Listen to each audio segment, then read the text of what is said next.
होने जा रहा है पवन सिंह और खेसारी लाल यादव में जबरदस्त टक्कर। जी हाँ दोस्तों, कहेंगे कि क्या हो रहा है भाई, तो दोस्तों आ रहा है खेसारी लाल यादव का गाना बांधू 3 दिन। जी हाँ दोस्तों, इस गाने का टीजर रिलीज हो गया है और रिलीज होते जो कि 1,25,000 जो कि व्यूज प्राप्त किया है 2 घंटे में। जी हाँ दोस्तों, वहीं पर इसे 32,000 लोगों ने लाइक किया है। तो वहीं पर लोगों का कहना है खेसारी फैन का कि पवन सिंह के लाल घाघरा का जो कि यह रिकॉर्ड तोड़ेगा। जी हाँ दोस्तों, लाल घाघरा भोजपुरी का एक ऐसा गाना जो जब से रिलीज हुआ है उसी दिन से नंबर 1 ट्रेंडिंग पर पहुंचा हुआ था। और इसका सबसे बड़ा रिकॉर्ड यह है कि अभी भी 2 नंबर ट्रेंडिंग पर है और भोजपुरी का पहला गाना जो सबसे तेजी से 1 मिलियन लाइक प्राप्त किया था। जी हाँ दोस्तों, और यह गाना जो कि जल्द ही 50 मिलियन व्यूज प्राप्त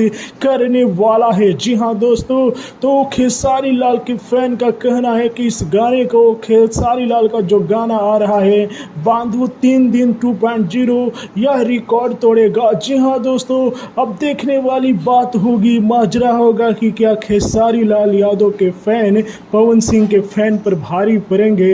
अब तो आने वाला कुछ वक्त बताएगा। जाते जाते दोस्तों बता दूं कि मैंने देखा कि इस गाने पर पवन सिंह के लाल घाघरा का टीजर नहीं है। क्या ये चैनल टीजर को डिलीट कर दिया है? आप लोग बताइएगा कि कौन किस पर भारी पड़ेगा। वीडियो को लाइक कीजिए, शेयर कीजिए। जय हिंद।